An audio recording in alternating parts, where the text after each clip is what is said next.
Support comes from the Virginia Living Museum. I'm Jessica Azura, Senior Director of Guest Engagement, welcoming you to experience the wonder of Virginia's native birds, mammals, marine life, and reptiles, all with a focus on education and conservation. More at thevlm.org. And a very good morning to you. Welcome to our Bird Notes. This is Dwight Davis.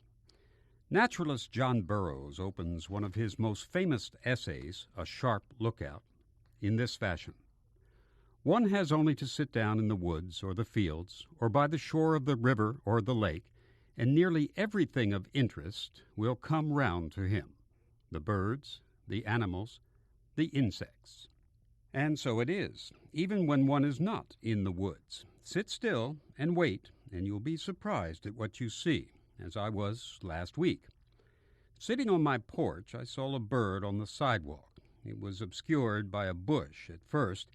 As it came partially into view, I saw a down-curved bill and thought brown thrasher. But the head wasn't the right tawny color. Okay, mockingbird. But the bill was too big, and it was yellow. In its pursuit of something, the bird finally came into full view.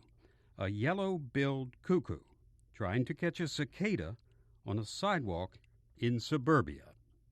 To go back to John Burrow for a moment, the cuckoo is one of the most solitary birds of our forests, and is strangely tame and quiet, appearing equally untouched by joy or grief, fear or anger.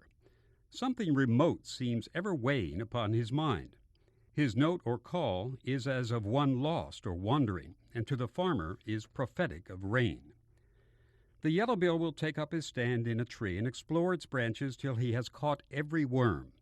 He sits on a twig and with a peculiar swaying movement of his head examines the surrounding foliage. When he discovers his prey, he leaps upon it in a fluttering manner. John Burrow, from his book Wake Robin. So, what was this usually inconspicuous, furtive bird, a denizen of dense foliage, of bushes and trees, doing in front of my house? Well, catching a cicada to eat. Cuckoos ordinarily consume caterpillars, a lot of them.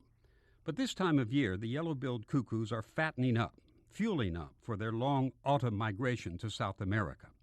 And a cicada has lots of food value, so much so that they are eaten by humans in some countries.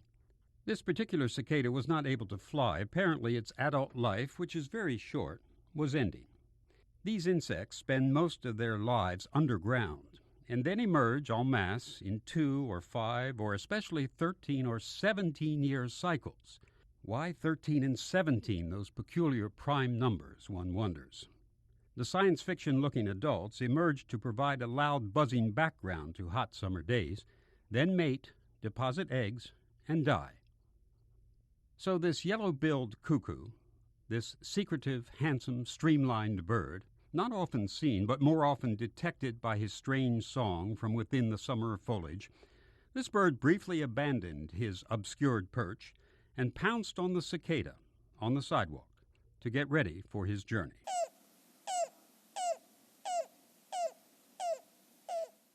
Support comes from the Virginia Living Museum. I'm Jessica Azura, Senior Director of Guest Engagement, welcoming you to experience the wonder of Virginia's native birds, mammals, marine life, and reptiles, all with a focus on education and conservation. More at thevlm.org.